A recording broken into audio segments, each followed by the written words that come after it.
faces here tonight as well. So thank you all for coming out for our conversation with Marcus Strange about some of the precedents we facing state of Montana for state managed fish and wildlife species, and particularly some of those in our area. Both some of the changes that came out of the last legislative session, and then also looking forward to what might be coming down the pike here as we prepare not that many months from now for the next legislative session, which seems a little more real as we just had the primary election yesterday.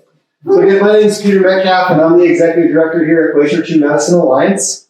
And we're very excited to host all of you for this evening's conversation. Glacier-Two Medicine Alliance is we're a grassroots conservation organization based here in East Glacier. We've been around since the 1980s.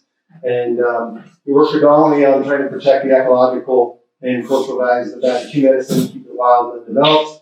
We also do some work from time to time on the other adjoining landscape and on wildlife. And we're particularly interested to have Marcus Strange up tonight from the Montana Wildlife Federation. It's an area that our group, a lot of us are sympathetic to, but it's also a space GTMA has done a little bit of work in, and maybe we're interested in maybe doing some more work in that space in the future. So we're looking forward really to learning from Marcus on what some of these issues are, as well as having a conversation as a community and hearing what people's concerns are here locally around some of the state-managed fish and wildlife species that we have. Before I turn over to Marcus, though, I'd be remiss if I didn't provide a few announcements. First, next week, we're at an addition to our schedule and a detour from our focus on local fish and wildlife management and connectivity. And Lou Bruno is going to be here next week to share with us about a naturalist journey to Antarctica. And Lou and Bill and Greg and Donna went down to the Falkland Islands, South Georgia, and Antarctica last November, and spent a lot of time searching for birds and marine life, and Lou's going to provide some reflections on some of the amazing biodiversity down there that they discovered. So if you're interested in that, it'll be next Wednesday at 7 here at the community hall, and please pass the word as well. Should be a fun kind of narrative. I'm very excited for it myself. We also still have some volunteer opportunities coming up. The trail crew still could use a few more volunteers, so if you or people you know are interested in kind of getting out and helping with our trail crew this summer, we have a few spots left in that. We have a weed pole. Yeah, please. What's the age on that? Jordan, do you know the answer to that? Is it 18 or is it 18 plus? 18 plus. Yeah, on the adult one. We do have a community weed poll though that's happening this summer as well in early August, and I believe that's open to all ages, right? Oh yeah. Yep. So please come and join us for that, as well as some other citizen science opportunities that are out there that we could use some help with. So if you're interested in doing some citizen science work, please see myself or Jordan. And then the last couple of things is our fall gathering is September 23rd through 25th. And registration is now open on our website. So Hal Herring is going to be our keynote speaker. He's a journalist and kind of just amazing, thoughtful guy on conservation and culture and our relationships to public lands. So we've got a keynote speaker this year. Registration is now open. And also, if you're not already on our email list, please sign up afterwards. We have both the email sign up in the back is information on our organization, Montana Wildlife Federation, and some t-shirts. And if you're not already a member and are interested in able and supporting us, please consider making a donation as well to help support the work that we're doing. So thank you for being here tonight. And I'm going to turn it over here now to Marcus Strange, a friend and colleague of ours. Montana Wildlife Federation has been a close friend of GTMA, especially for the last number of years, and worked on eliminating last oil and gas leases. And Marcus is the State Wildlife Policy Director for Montana Wildlife Federation, as well as a hunter and angler and just all-around wonderful human being who I've enjoyed getting to know through this work. So I'm very excited to have definitely not true. We're excited to have Marcus up.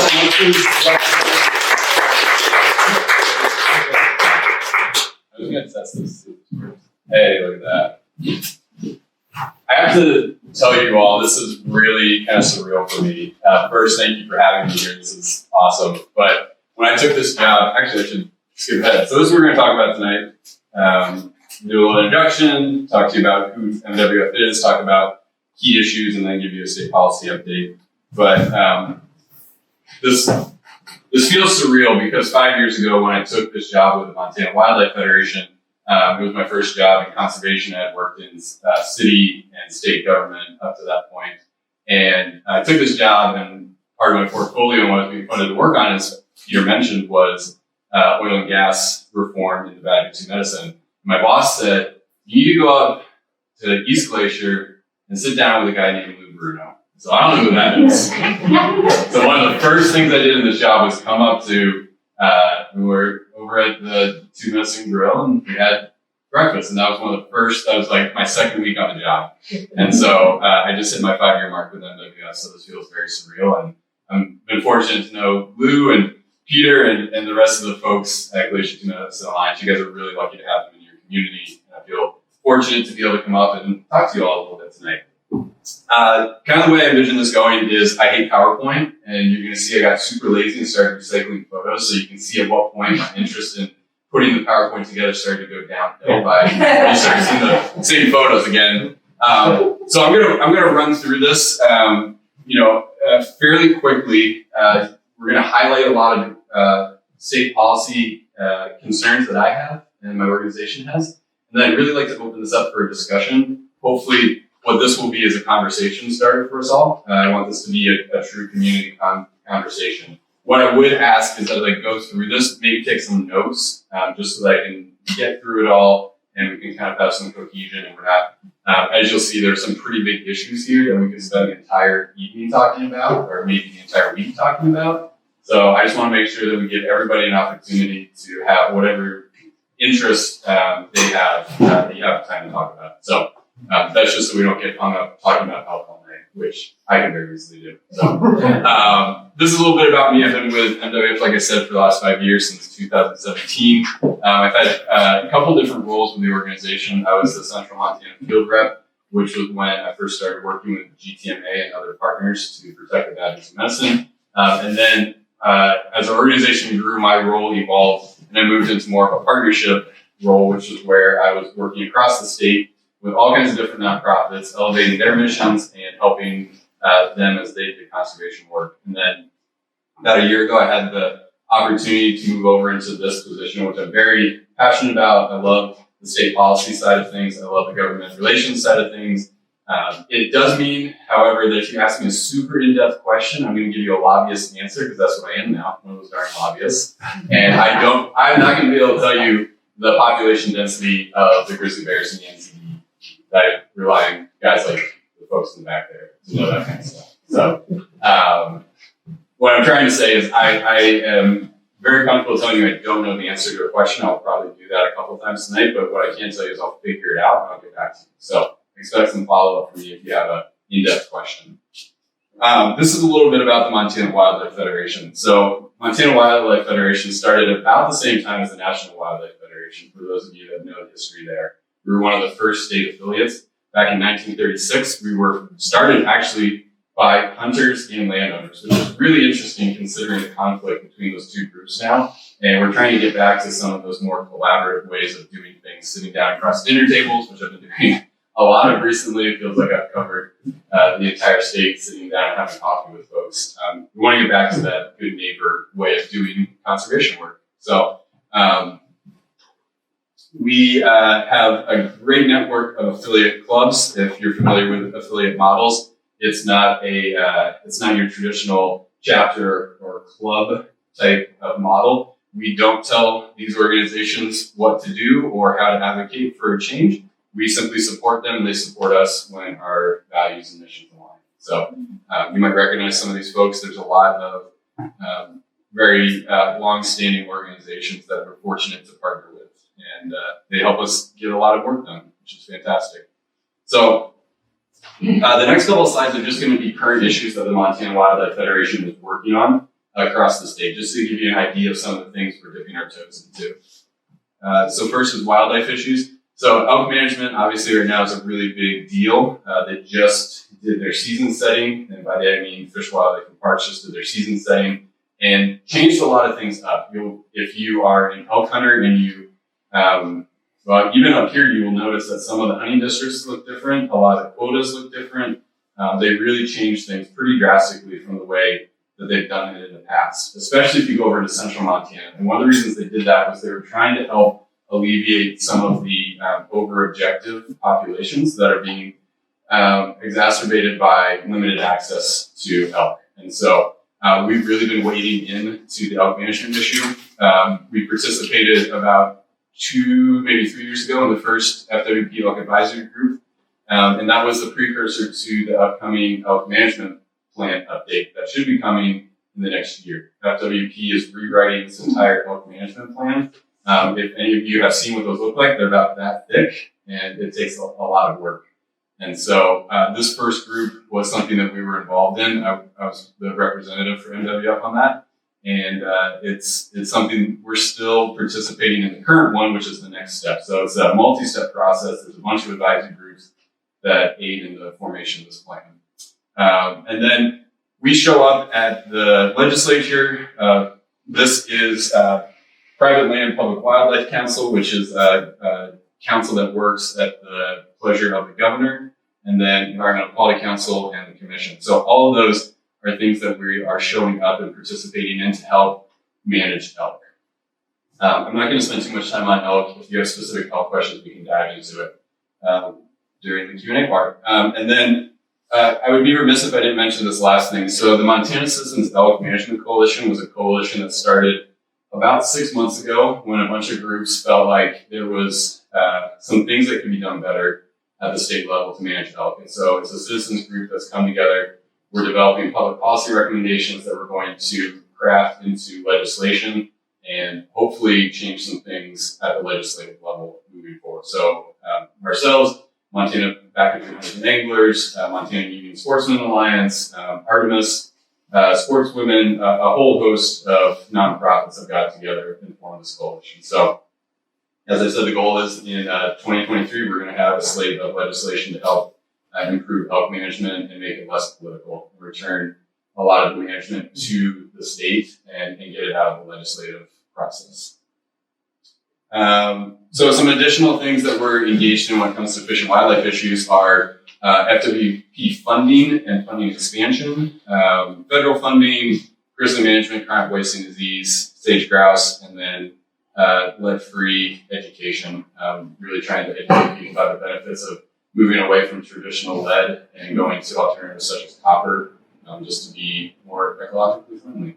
So, habitat issues, you're going to recognize some of these names, I'm sure. Blackfoot through our Stewardship Act is something we've been very passionately engaged in for a long time. Value to medicine protection. Lincoln Prosperity Act is a newer group. This is over in the Lincoln Valley, and it's very similar to the Blackfoot Clearwater Stewardship Act, and is a really cool project that is moving along at a fairly rapid pace. And then additional habitat issues that we work on. There's one that's no longer relevant. I gotta take that off this PowerPoint presentation. So habitat is obviously key, as you all know. Habitat connectivity, habitat quality. So we're very, very interested in making sure that habitat is protected in the state, whether it's through improvements or additions to the habitat that we have here. So you'll see us engage in many of those things. And then access is another really important component, especially in terms of keeping people engaged in the outdoors. If you don't have access to the outdoors, it's kind of hard to create advocates for that space. So these are some of the access issues that we're working on. I'll touch on stream access a little bit later, but that's something that's very important. All right, this is what you all came for, I think. I'm not sure, but I'm just guessing. So I just thought she was so cute. I don't know why. I just Okay, so let me back up a little bit. So MWF has a full-time contract lobbyist that we bring on during the legislative session, and then I'm our on-staff lobbyist. In the last legislative session, 2021, because I was working in a different role, I was the backup and we had a primary. So we actually had 3 lobbyists working the session last session. This year, we'll have 2, and then I'll probably corral one of my coworkers into helping us.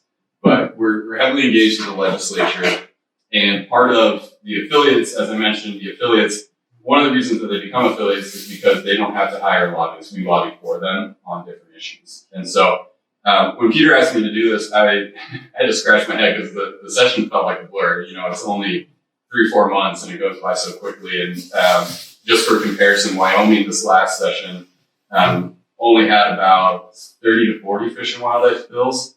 we had over 120 fish and wildlife bills. And so and that's why I said earlier, we want to depoliticize the legislative process for fish and wildlife management. Cutting down on the number of bills that are brought forward would be a great step in getting that management back into the hands of the fish and wildlife professionals. So what I did for this part of the presentation is I just kind of went back through and I looked at bills that had passed. There were a lot of bills that were brought forward that didn't pass, and some of that's good, some of that's bad in terms of fish and wildlife management. But these were ones that I thought you all would be interested in because I felt like they impacted your part of the state specifically. So make note of these. If you have questions, we can touch back on them.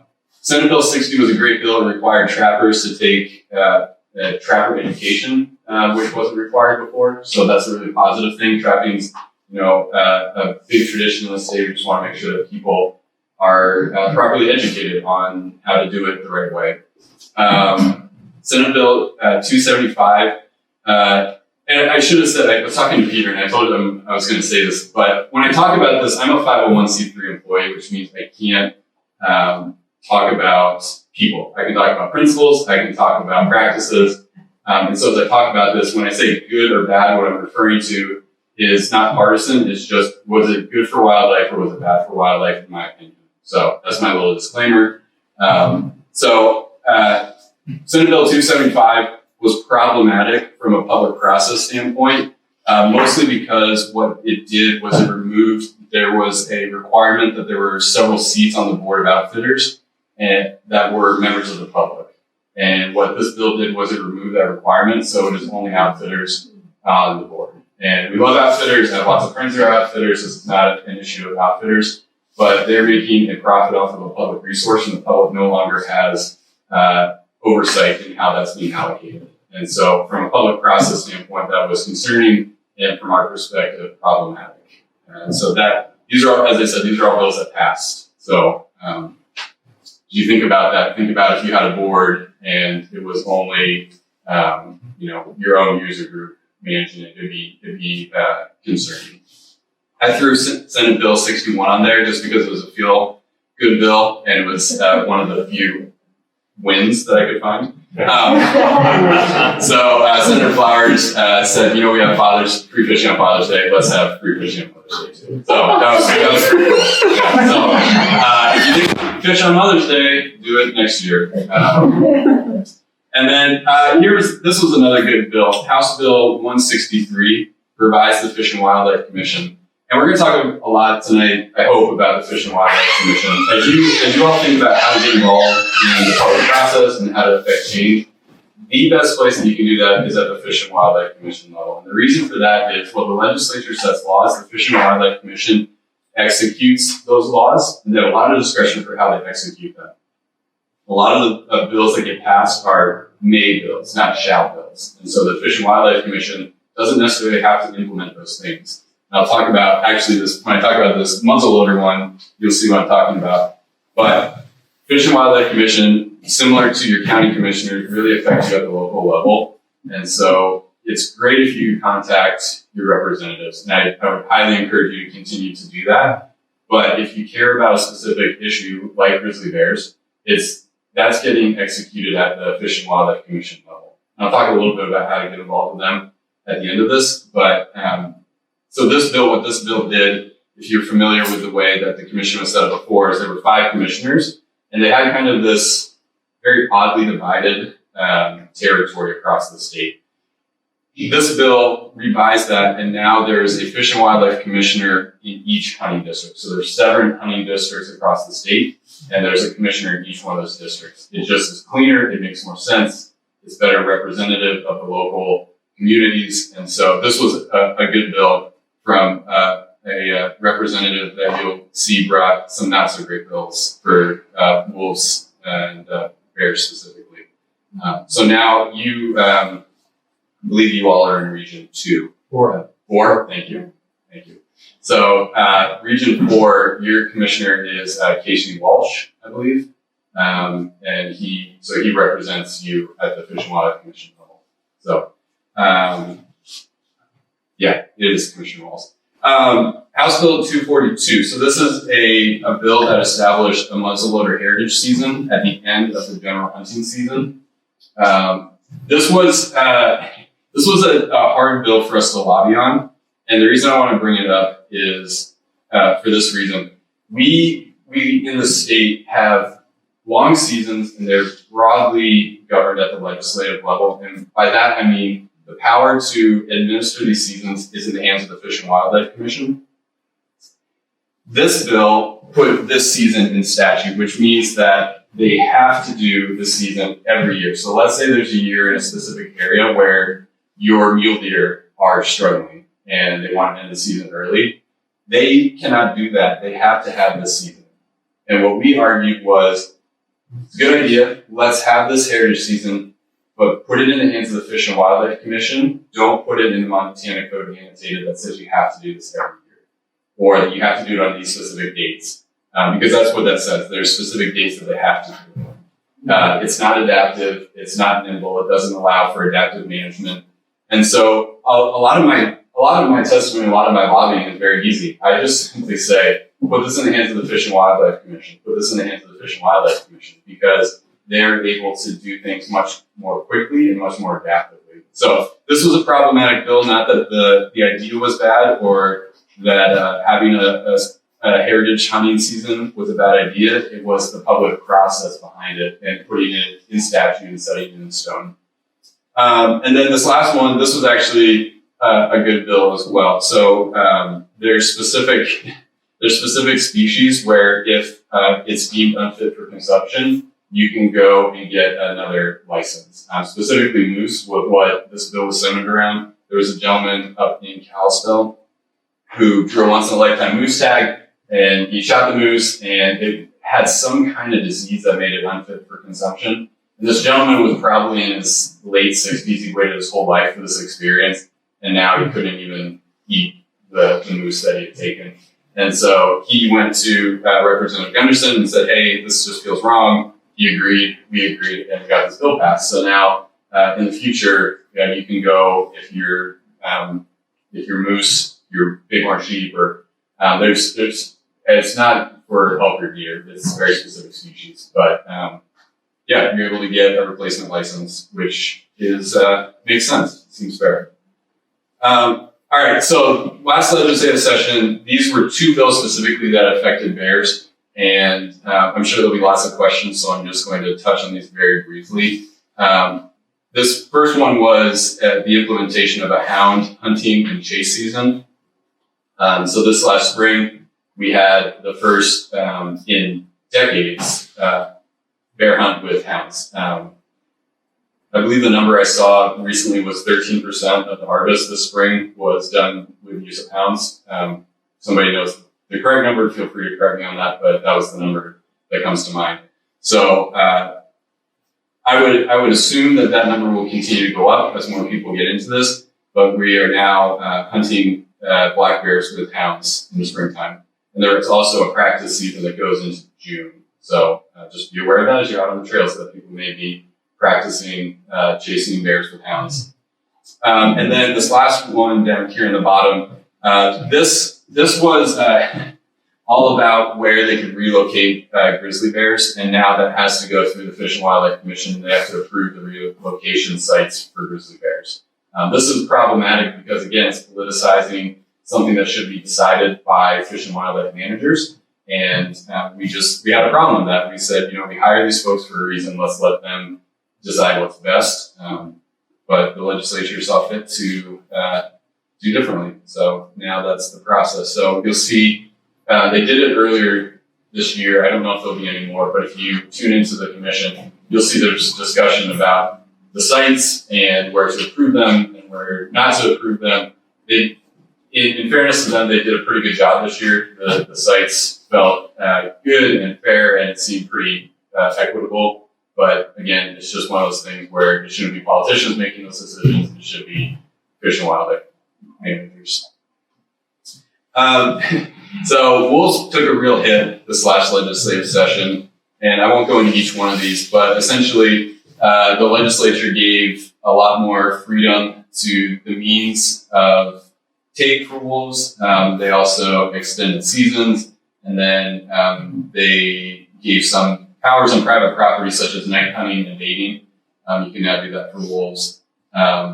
So wolves did not get a lot of favors thrown their way during the session. I will say that despite all of this, the numbers were about in line with what we saw last season. That's cold comfort, mostly because it was a pretty warm winter, and that favors wolves being able to evade things like snares. Definitely some concerns coming up for this winter if we have, we're getting a lot of moisture this spring, which is great. So if we have a traditional Montana winter, could those numbers go up? Every person that you talk to who hunts wolves says we just need a good snow. So it's concerning that they have all these tools at their disposal, and we'll just have to wait and see what happens, unfortunately. But the good news was that there wasn't a massive uptick this year. So this is there were a couple of bad bison bills in terms of bison restoration and bison management. This was probably the most problematic, which is why I highlight it here. The counties now get to approve relocation of bison. And this is problematic on two fronts, as I put on my public policy nerd hat for a second. It's bad for bison. We shouldn't have county commissioners saying whether or not the state or the feds can, well, they can't tell the feds what to do, they can try. But especially with the state, again, that should be managed by Fish and Wildlife professionals. Here's the other problem. If we have set this precedence for bison, what's to say we're not going to do it for other species as well? And I think specifically of bighorn sheep and wool growers, there's some conflict there all the time. If we've set this precedent now that we can give this power to counties to reject relocation of bison, would projects like the Tendoys happen? I don't know if you all remember that they repopulated the Tendoy Mountain herd of bighorn sheep. There's a lot of wool production down there, and there were some concerns about disease spread. And so who's to say the next time we want to do a relocation project with something like bighorn sheep that this doesn't come into play? And so from a precedent-setting perspective, this was really problematic and not a good step for wildlife. And this was probably, I hate to say the worst, but probably the most egregious of all the bills that were passed last session. So this was House Bill 637. It got pushed through at 8 o'clock in the morning on the last day of the session, and nobody really knew about it. There wasn't time for the public to come and testify. I don't know how many of you have read laws and see how the legislative session works. Typically, you try to take one issue at a time. This bill, they packed 15 different items into it. It was about 20 to 25 pages long, which is a lot to read when you're reading through code and trying to understand what it says. And so it was billed as kind of a catch-all, but it did a couple really bad things. I just wanted to highlight two of them. So the pheasant stocking one, the department now has $1 million a year budget to which they can stock pheasant, which sounds great, but the problem is the way that they're doing it is they're doing it as a youth hunt. So they buy the pheasants from producers and they put them out on wildlife management areas. Well, the kids are out there and they let the kids just go shoot the pheasants. So it's a take and put kind of operation, and it's billed as teaching youth how to hunt and teaching them to get into the outdoors, and it's just not a good program. There's no benefit to the native populations, and there's some real concerns about disease spread with doing this. And if you go and again, I'm not an expert on this, but as I talk to the biologists, they say that there's about a 2% survival rate for these pheasants. So we're spending a lot of money on something that's not really benefiting either the pheasants or youth or new hunters. And so we've got some real concerns about that. And then this made the news there for a little while, is these 454 permits. So the 454 program was a program where a landowner could receive a license to hunt a bull elk if he let a certain number of public hunters onto their property.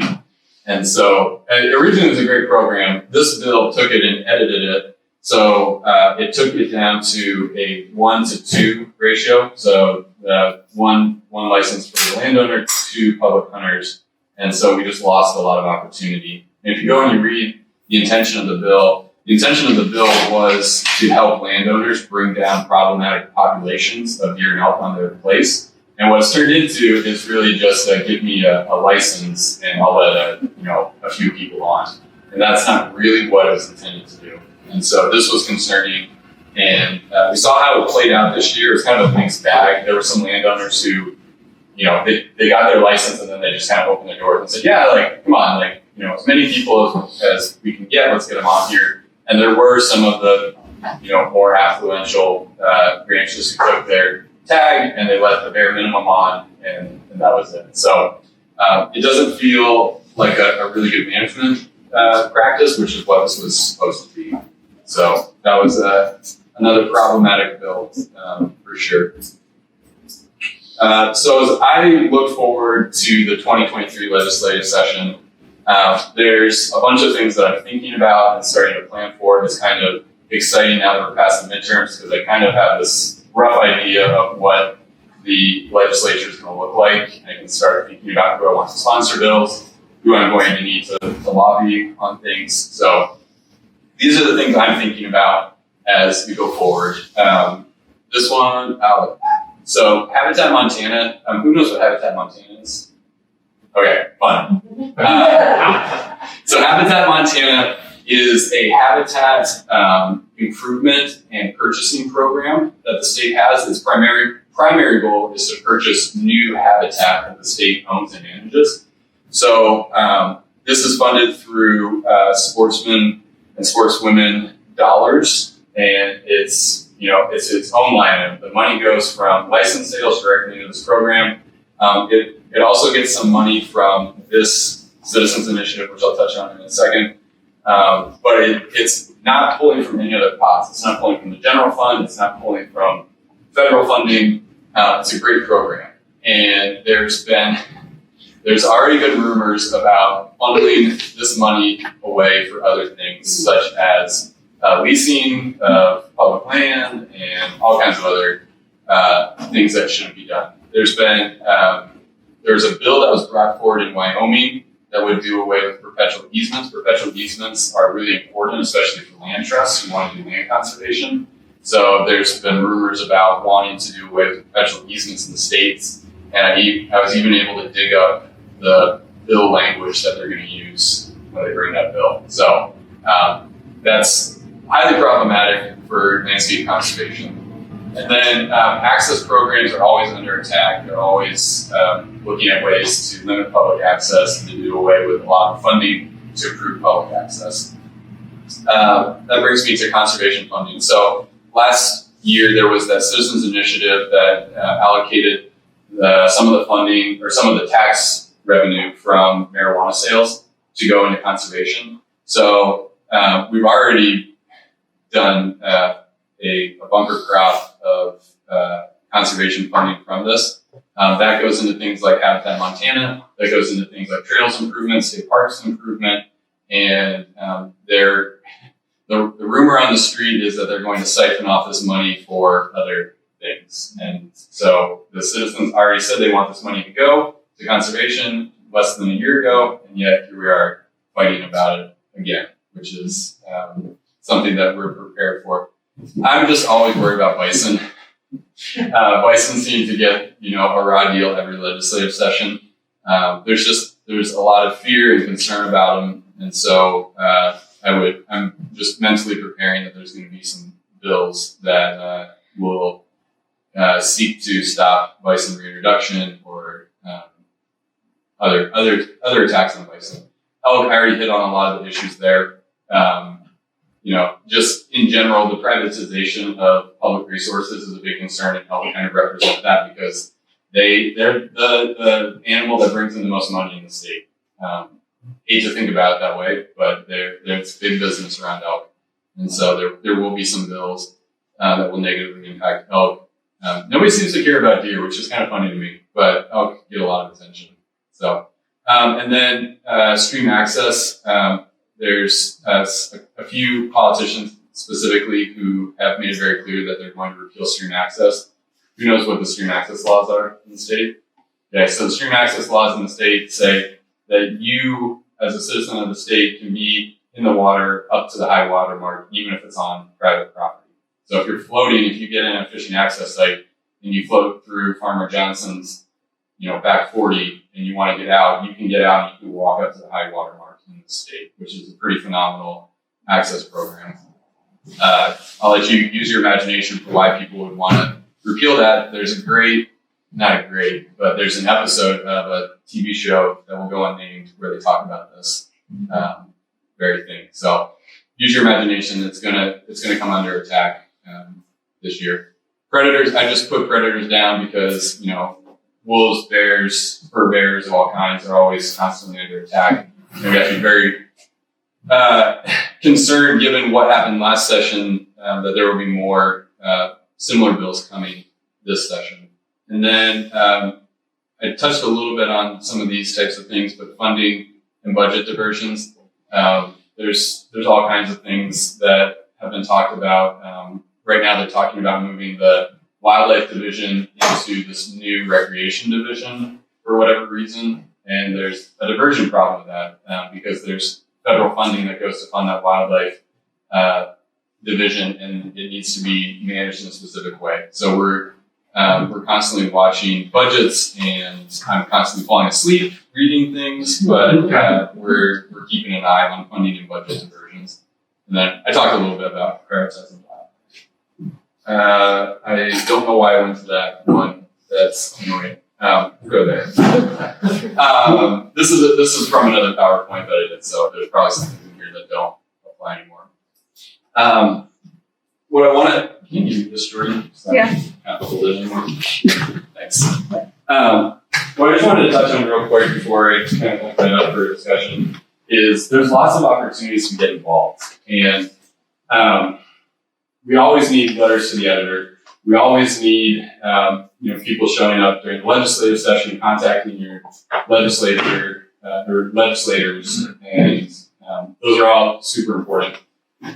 Most important thing you can do, though, is comment throughout the year to the Fish and Wildlife Commission. I talked a little bit about that. But there's a lot of opportunities. For example, at this next Fish and Wildlife Commission, they meet every other month. There's going to be discussion about mountain lion quotas. Now, fortunately, the quotas look great. There's no real concerns. But that is an issue that if it were not be great, if they were to be recommending a really overly generous harvest, we would need people to turn out. And sadly, not a lot of people turn out. And there's not a lot of great things that came out of this whole COVID pandemic thing. One of the best things is now you all can participate via Zoom. You can just get on a computer from your home. You don't need to come down to Helena. I will be there in Helena. Don't worry about it. But you all can get in Zoom, and you can take 5 minutes out of your day to share your opinion on specific issues. So I would highly recommend going on the Fish and Wildlife Commission website and check the agenda every month and see if there's something that matters to you. It's that simple. And typically you just have to register 24 hours in advance, and they put the agenda should be out today, actually. I totally forgot to look at that. But the agenda for the next meeting is up, so you can go on there, see if there's something that matters to you, and then register and take 5 minutes out of your day to make your voice heard. And it makes a big difference. And I will say, as concerned as I was about the Fish and Wildlife Commissioners that came in, because I didn't know them really well, they're very thoughtful, very kind people who are trying to do the right thing. They just need feedback from you all. So that's why I say that the more that you can speak up and make your voice heard, the better. So with that being said, this is my contact information. I just put it out there. Isn't that crazy? And anybody can call me. I get calls from people all the time saying, hey, there's deer in my backyard. I'm like, I'm not Fish and Wildlife Parks. But please feel free to reach out to me. Email, I'm very responsive on email. Sometimes the office phone doesn't always get answered, but I'm up here doing cool stuff like this. But yeah, please shoot me an email if you have any questions. And with that, I'd really love to open it up for a discussion and hear what thoughts you have, what questions you have, and yeah. So time is yours. You get to take shots at me. Here we go. So who's this Paul Fields and where's he from? Sorry. Yep, that was a good question. So that was a typo. That was another typo I caught, and it's actually Paul Fielder. Fielder. Yeah, Paul Fielder. He's out of Thompson Falls. Okay. Jennifer Fielder's husband, right? Yep. Yeah. Married to past Representative Jennifer Fielder. Oh, I do not get it. Yeah. So he has strong opinions about bears and wolves. Yeah. Yes. So what do you see on the horizon to reverse some of the wolf legislation that passed the last session? Not a lot. So that's the problem. Without doing, School of Rock, I'm a bill sitting on Capitol Hill thing. Basically, you need to find somebody who's willing to sponsor a bill, and that's what it comes down to. So, sadly, we probably won't see any of those things reversed for a little while. We're going to have to be really patient and hold the line. We're going to do a lot of accountability work. We're taking diligent notes, as it were, and it was good that there wasn't a big uptake in harvest, but my board and myself and a lot of other people are closely monitoring the harvest numbers, so that when it hopefully does not, but if it does get out of hand, we have the data that we need to be able to go and say this is not what you promised us, and we need to do better. So for right now, unfortunately, we have to live with it, which is a horrible answer, and I hate to tell you that, but it's what we're stuck with, unfortunately. I would say in another maybe 4 to 8 years, we can start working on getting rid of some of those things. But it's gonna be a long road. What other questions? So, Sorry. Well, along the same lines as Donna's, Yeah. So the wolf has been delisted. Yes. There was a plan, but what you're saying is that you have to wait and see if these awful bills impact the numbers that impact the plan. Yep. Okay. Yep, that's the problem and this is good, right? Like we didn't have the harvest that we thought, the numbers weren't impacted, the populations are at a healthy level still. And so we don't have anything that we can go and say, these are bad bills, you need to get rid of them. Mm-hmm. What I will say, and this is where all of you commenting and speaking up can help, is this the kind of ethics that we want to be operating under? Do we want to be baiting wolves, and do we want to be shooting them at night? Do we want to be, is this the kind of people that we want to be? That's unfortunately the argument that we have, and that's not winning at this point. So the more we continue to press that and we talk about fair chase hunting ethics, the more we talk about sound wildlife management, hopefully that will start to make an impact, but we just don't have the numbers, the data right now to be able to say that this is having a negative effect. We can say that in regions, for sure, there was a lot of attention around the park because of the number of wolves that were killed there. So we can talk about it regionally, but holistically across the state, we just don't have the overall population downward trend that we need. Lou, and then back. So when I assume that you were around when they were talking about the spring pounce bear. Yep.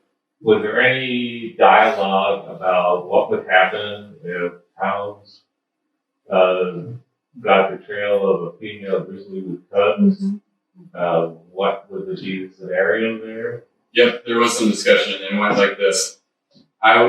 Me representing Montana Wildlife Federation and other folks who had concerns said, hey, this is the thing that could happen. And the other side said, no, it won't, and they went with no, it won't. That was essentially how the meeting went. So it's very, very frustrating. We had people like Chris Rabin. Folks are familiar with Dr. Chris Rabin. He was a longtime bear biologist, and he got on and gave a lot of testimony that was backed up by science. There were many other folks that did the same thing, and the folks that were proponents of the bill just simply said, "Oh, that won't happen. We've never seen that happen." And that was the argument that won the day. So, is there more, Lou, or are you just kind of curious? Yeah, I have something that's been a thorn in my side for probably 20 years. that is the continuation of the hunt on tundra swans that freeze out and other places along. But I know it doesn't take a rocket scientist to figure out that they're getting trumpeter swans in that hunt. And the more I delved into it at the time, I found that the reason why the department did not invest anything in trumpeter swan reproduction was because they didn't want to jeopardize their trumpeter swan season. If a swan flies over, if it doesn't honk, I have no way to know whether it's a trumpeter or a tundra, and I guarantee none of the times are going to know. And I tried to interest Audubon in it. I've talked to Fish, Wildlife, and Parks about it. And they came back at me with all kinds of crazy, insulting things like trumpeters don't migrate at the same time tundras do. You have to prove to us that you're getting trumpeter swans in the tundra season. I feel it should be the other way around. It's something that I would like somebody to take on. Because they are keeping swans from repopulating the state. So they're talking about, I don't remember specifically what context, but they're talking about trumpeter swans, the next Fish and Wildlife Commission. So let's you and I connect, and I'll look and see what they're going to be talking about. And I'll follow up with you. Okay. This gentleman in baseball hat. Yep. Yeah, you mentioned Chris Sergey. Yeah. He and about another dozen or so biologists, many of who had worked for Fish, Wildlife, and Parks, both in grizzly and wolf management, I believe I have a copy of a letter they sent specifically detailing their opposition to many of these bills related to wolves and bears. And it seems like even, the input from people that did this work and helped do some of the recovery of wolves and bears couldn't move the commission or any of the legislature to see the failure in doing some of these things. So I'm wondering, what's the likelihood that somebody who doesn't have even their status is going to be able to move against what the legislature or the commission wants to do in the future? You get a kind of feeling of helplessness that no matter what how much input you get, is it going to be enough to move minds and change values? Yeah, so I'm going to point to something that happened 2 commission meetings ago that gives me hope. So the commission was going to do this rollout of, so let me back up. The department and the commission have to approve hunting seasons every 2 years.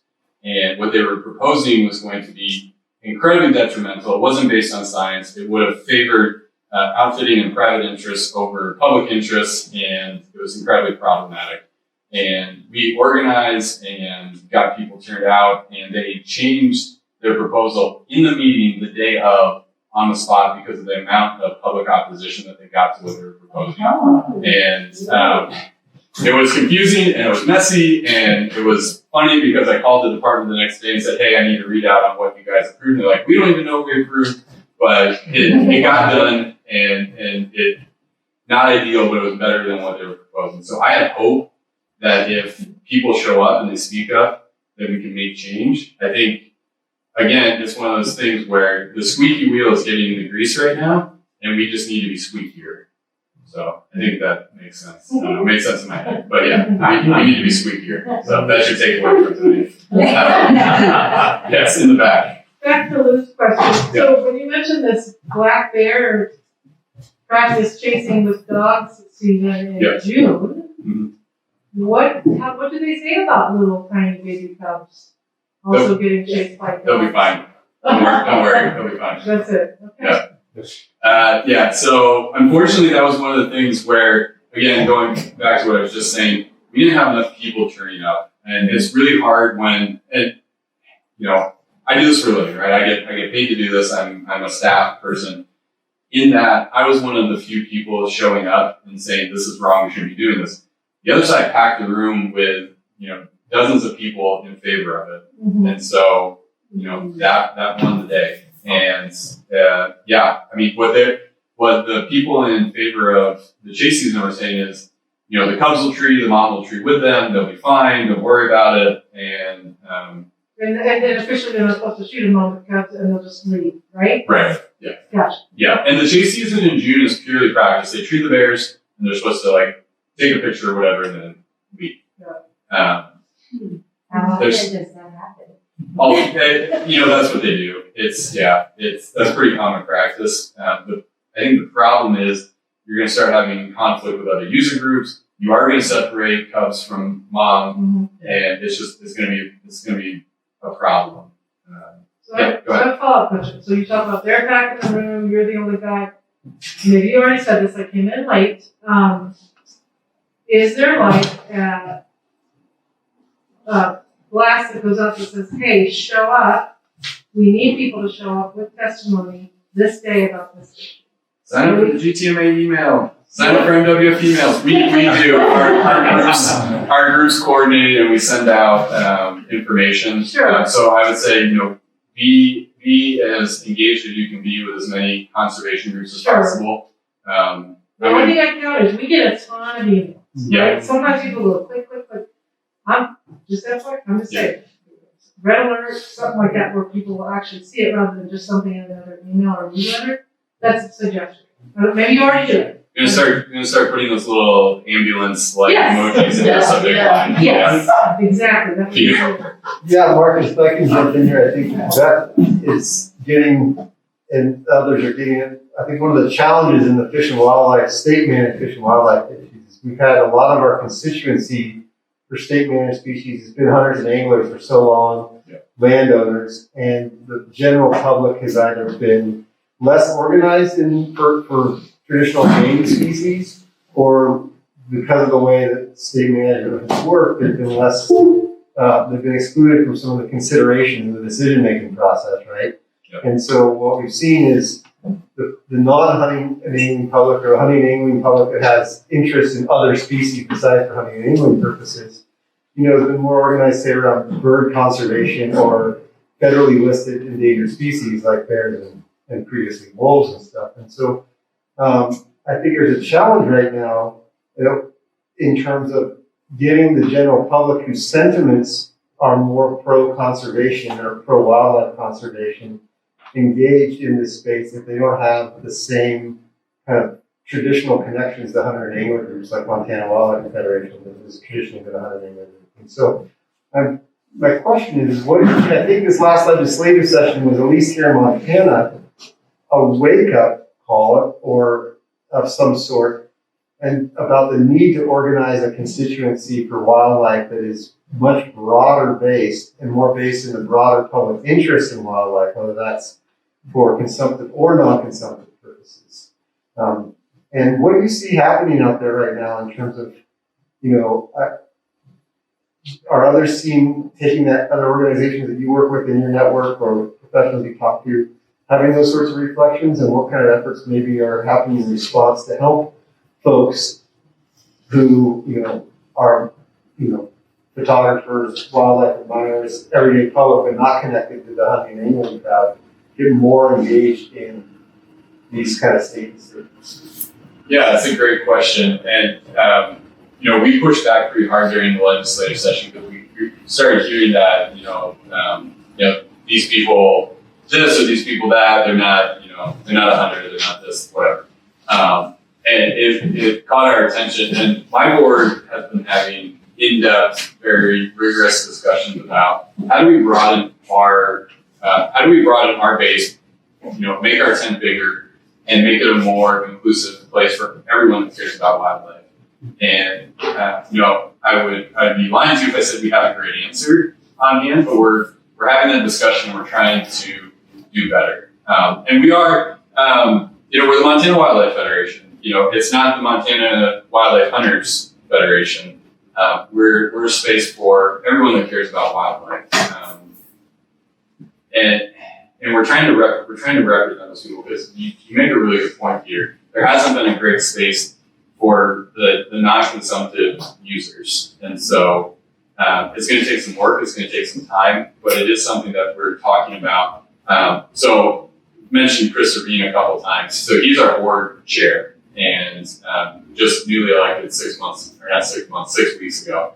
And it's something that he brought forward and our board has embraced it, that we need to be more than just hunters and anglers. We need to be all people that care about wildlife in Montana. So the conversation is happening and hopefully we're going to see some really positive change. I would consider myself less of a hunter, although I appreciate that as part of my introduction. I didn't find myself spending more time trying to identify the plants or the bird that I hear anymore when I'm out. And usually that means that the elk are running past me just as I'm like bending down to try to figure out what the flower is. But I'm starting to become more of a naturalist. And so this question really hits home for me because it's starting to be more my personal ethos and the things that I care about. So thank you for that. Other questions, other comments? Yeah, go ahead. Kind of going on with what you were just talking about, hunters and anglers, I mean, those permits and those licenses fund a lot of these programs you're talking about. Yep. And I know you had mentioned that I don't remember what bill it was, but part of the marijuana sales would fund conservation efforts. Are there other public programs that aren't based on consumption that fund conservation efforts at the same level as hunting licenses? No, not to the same level, and that's a real problem in this country. You know, we have a lot of public use by non-consumptive users. I don't really love non-consumptive. I'm going to say non-hunting users. So non-hunting users use a lot of the public land, and they, benefit from a lot of public resources. And so there's been a push for a long time to figure out a funding mechanism that those folks can pay into. But there's not a great one at this time. Usually that bill dies pretty early on in the legislative process. Have there been some in other states? Has anyone looked at, like states like New York or states back east of their programs? Is there anything that elevates non-game to something more than the four step pilot? Yeah, sorry, I should back up and say I was speaking more at a federal level. And I saw Peter's hand go up, and I'm thinking of the, I just blanked, what's the bill for the RAWA? What's RAWA stand for? Recovering America's Wildlife Act? Yeah. That's a federal program that is going to look at funding non-game species. And so our state's about to get a huge influx of cash for that. But again, that's not the same as the user paying into that. And so And it increases your feeling you got a say in it. right. I mean, you fund so much of it. Yeah. It's like line, the one contributing to it. I think you're asking about things like a backpack tax kind of Things, yeah. I mean, just, Yeah. I mean, what you answered is what I was wondering as well, but there's multiple factors. So Montana does actually a pretty good job of things like this with, using the marijuana tax revenue as an example. That's a great opportunity, to fund conservation through public, whatever you feel about that, where the money's coming from, that's not what we're going to talk about here. What we're going to talk about is, $8 million coming in for, fish and wildlife and public lands and trails and state parks. That's a lot of money. So yeah, we need to look for more opportunities to do things like that, creative ways to fund the things that we all benefit from and we all care about. Marcus, also add on to that. You remind me of your name. We met last week. You asked a good question, really good question. Mariah Peter. Yeah, thank you. That's one of the huge rubs, right? When it comes to how do we reform state fish and wildlife management across the country, is that for so long as it's been predominantly a user fee, funded system. So in the state of Montana, most of the budget for fish, wildlife, and parks either comes from fishing and hunting license sales or from Robertson, Pittman, or Johnson Dingle, which are federal excise taxes on the sale of hunting and fishing equipment, mainly firearms and ammunition and fishing equipment under Dingle Johnson, and then come back and have some stipulations on how they can be used. So trying to reform that's been really hard. And, there's two examples, like, the state of Ohio, less than 3% of the people are hunters and bought a hunting license using like 2015. But yet most of the state fish and wildlife is still dominated by the same kind of situation we have here in Montana. A few states have tried some other things. Missouri and Arkansas, not necessarily thought of as bastions of progressivism, actually have dedicated a portion of their state sales tax that directly goes to fish and wildlife. So it's a dedicated revenue source. And there's a couple other examples that I'm not recalling offhand like that, but by and large, the model we have in Montana is a dominant model across the country. And one thing I think sometimes it gets lost, is Hunter and English will often make the argument that they fund conservation. And to a certain degree, like in the context we're talking about, that's true, but it does not talk about all of the incredible amounts of particularly federal dollars, but in some cases state dollars, that go to habitat, national forests, national parks, national wildlife refuges, and stuff, private easement programs, that are put up by taxpayers all across this country, regardless of whether they're by hunting and fishing license. So I'd be curious if you had time, Mark, and if you know that there's any efforts to try to do some more reform specifically in the next legislative session. I think this would be a pretty hostile legislature to any sort of reforms of that funding mechanism that certainly favors the, kind of entrenched interest groups. My talking point to that, Peter, is it's going to be a challenge. There was a really cool bill that died in committee. So if you're not familiar with the way that the legislature works in Montana, is you have House Fish, Wildlife, and Park Committee, and then you have Senate Fish, Wildlife, and Parks Committee. And if you're a representative, you start your bill over in the Senate side and vice versa. So anyway, there's a bill that started out in, I believe it was Senate Fish, Wildlife, and Parks. And the bill was a bill that would have required any user of a fishing access site to pay, I think it was like $10, you had to get like a $10 stamp. And the reason this was brought forward is, as many of you are aware, especially around places like Missoula or Bozeman, the fishing access sites just get overrun. Not by people fishing, but by people floating or picnicking or whatever. And, the one area they use as an example, there were cars like a mile down the road because there were like 4 parking spots at this one fishing access site.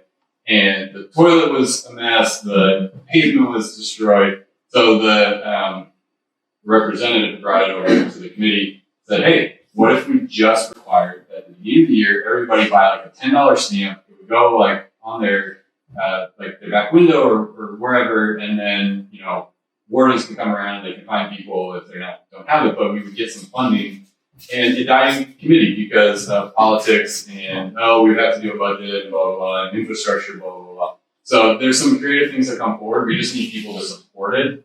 And there was no support for that. And it was myself and I think somebody from Trout Unlimited showed up and said, hey, this is a great idea. And it died in committee before it went anywhere. And wouldn't you all pay $10 a year if you knew it was going towards fishing access sites to make sure that they were nice and clean and the toilet wasn't disgusting? Of course. It was a great idea. We just need more people to show up. And part of that's our fault because we didn't do a great job of getting the word out so that you all could show up and speak in favor of it. So yeah, I think there's some creative ideas out there. I'm hoping we can bring that one back into this session. We just need to convince the representative who brought it that we should get beat up again like we did last session. Yeah, Luke. Now, I have to give some perspective here. When I first got involved in conservation work in the early 80s, I was very involved with NWA, Montana Wilderness Association. And they were masters in those days of getting people out to public hearings. And the one that particularly blew me away was the first one I went to was in Kalispell with John Schmidt. I don't know if he's here. We went, the call went out because Conrad Burns, or John Melcher or Conrad Burns, I can't remember who, was meeting with a snowmobile trail hikers convention at the Alamo in Kalispell. Well, we walked in, and I can tell you truthfully, there were more, so whoever it was, Melcher or Metcalf, were trying to, or Melcher, or pardon me, Peter, Belcher or Burns was expecting to hear all this stuff about wanting more access for snowmobiles and trail biking. And what he got was the audience was packed with conservationists who basically swung the whole thing around. Now, the tension was so that you could cut it with a knife, but basically he heard the exact opposite that he was expecting. So I guess my point is, I don't know what MWA was doing in those days. At that point, the Flathead chapter, I was involved with MWA later as the president, and the Flathead chapter was extremely strong. And Great Falls actually usurped that position and got extremely strong. And it would be great to find out from those people what kind of a network they had to turn out those kinds of numbers, because it happens all the time. Yeah. Good idea. Hey, so 3 or 4 years ago, whatever, when there was the big hullabaloo about, and it's still there, I'm sure, making some of these public lands privatized. Were you guys involved in that? And are you hearing more rumblings of the same with all the political, business that's going on now? Yeah, I mean that's always a concern. There's two things in our favor right now. One, we have at the federal level a very friendly public land administration. So a lot of those things tend to come up more so from at the federal side. So that's one thing in our favor. The other thing in our favor, and it's kind of frustrating, but the attention in the state is focused towards privatizing elk and away from privatizing public lands. I think they got beat up so much on public lands, and people are so pro public lands right now that what I'm seeing anyway is folks on the other side are focused on, well, how do we privatize the wildlife and how do we capitalize on that versus the land? I think that threat will always be there. That interest to privatize, public land and sell it off will always be there. But I think it's just become less.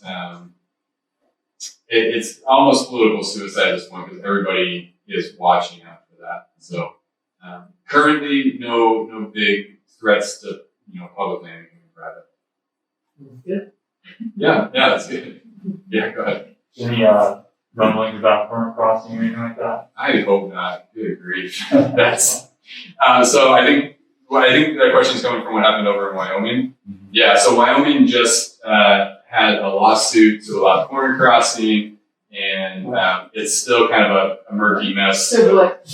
Corner crossing. So currently in the state, if you have a square here, a square here, a square here, and a square here, and I'm on public land here, and private land, I cannot step like this, even if I don't touch, because I'm touching the airspace. I have very broad shoulders. I'm freaking on the airspace. So our state has such strong private property values that if that were to come up here, it would be a mess, and I think it would be so contentious. I don't think we would win. I think it would be very problematic and would maybe set us back further just because of the case law that we have in this state. And even in Wyoming, it's still not, they're still fighting it. Even though they won that initial court case, it's still pretty problematic. So there are other winnable fights that I would rather take on before I take on corner crossing. And, things like, I don't know if any of you saw the news about the Big Snowy Wildlife Management Area that's in the works right now. 6,000 acres of public land over in central Montana. It's kind of a big win. So the Rocky Mountain Elk Foundation and Chaudere Children's Hospital are working on a deal to transfer 6,000 acres from Chaudere to the state. It would be the first wildlife management area in, I'm going to conservatively say, at least 15 years. It might have been longer than that. Very exciting. It's going to open up tens of thousands of acres behind it because it's in an island range where private property kind of rings the mountains. That's going to go before the Fish and Wildlife Commission here in August. So, we'll get the word out when we need people to speak up in favor of that. And then it needs to go before the land board. If you don't know what the land board is, that's the governor, the auditor, the attorney general, and secretary of state. Yeah, it's all folks that aren't big fans of public land. So that's going to be later this fall, probably in October.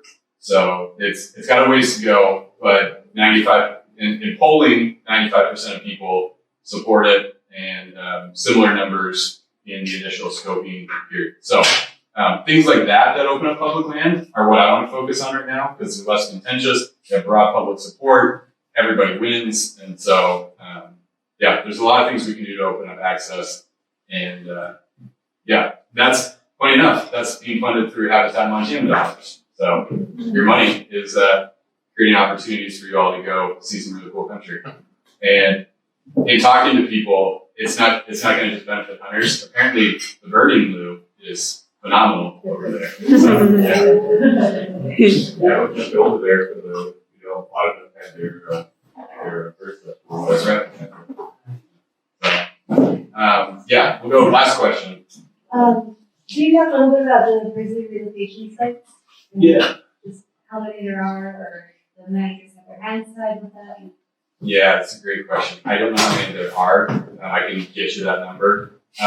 As far as their hands being tied, so the commission approves the sites that are proposed. So the department proposes the sites, the commission approves the sites, and then if I understand the way it works, I would need to check on this, but the biologist can then recommend that a bear go to specific sites.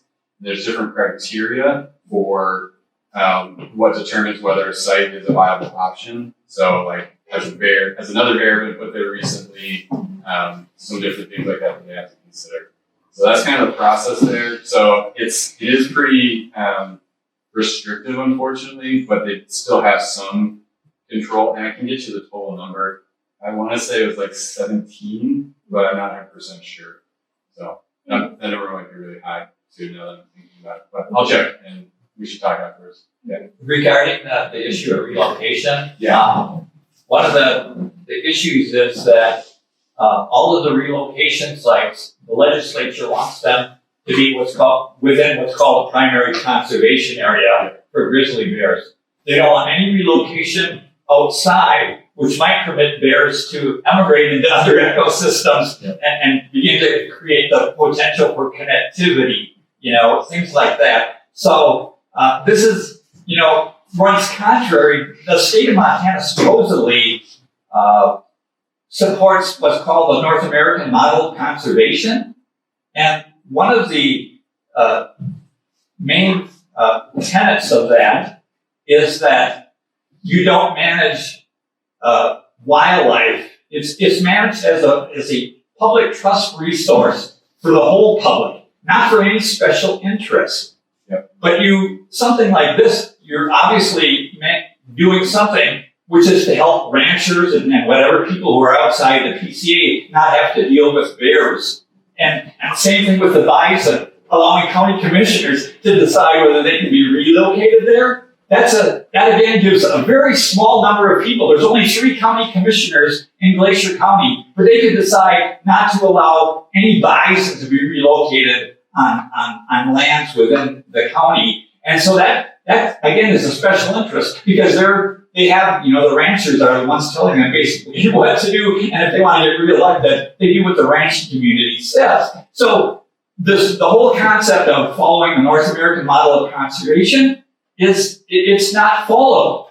There are too few individuals, as Peter's pointed out, control and dictate what the management policies will be for wildlife that belongs to all of us. And we have to find a way to deal with that. Whether we can do that at the state level by changing legislatures, by changing state management agencies, I don't know. Maybe the best route is to go through the federal route. Martin Nye of the University of Montana has argued that federal land management agencies like the Forest Service have not only the right, but the obligation to manage wildlife on their lands, which means that this myth that's been propagated for decades that federal agencies manage the habitat and states manage the wildlife, that needs to disappear. We need to have more federal involvement, and federal land management agencies, I think, telling states, you can't do this. For example, with the black bear thing, if the feds would say, you can't allow hound hunting of black bears on federal public lands in Montana. Then we might see some change. You know, I think it needs to come from a higher level because I have very little faith that state game agencies are ever going to be able to change because the people dictating what they should do are people who have special interests that they want to protect, and they don't care what happens to the wildlife as a whole and how that wildlife is available for non-consumptive uses by the vast majority of public. Man, that would be a Fraser Ali level fight, I think.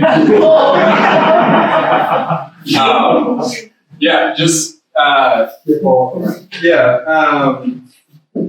thank you for reminding me about that was one of the things that the commission was really debating over was where can we put these that are within the radius that's acceptable, which in a way goes against their own self-interest when you think about it. If they want to see bears relisted, well, you need to have connectivity, but you just limited connectivity. And so, yeah, there's definitely some cognitive dissonance going on. But I think the thing I want to leave you all with is that your voice matters and it makes a difference. Like, that's why I shared that story about the commission where we changed the elk management plan. If you don't turn out and speak up, those kinds of things don't happen. We don't get those victories. So I know it can be hard, it can be time intensive, you might feel uncomfortable, but it makes a difference. And if these are things that you care about, please reach out to myself, reach out to Peter. We can help you feel more comfortable and get you the tools and resources that you need to be a citizen advocate. So thank you for having me up here. I really appreciate it. You were fun and I appreciate all the questions. It was a good discussion. I'll stick around for a little bit and we can chat if you have more things you want to ask me. So thank you.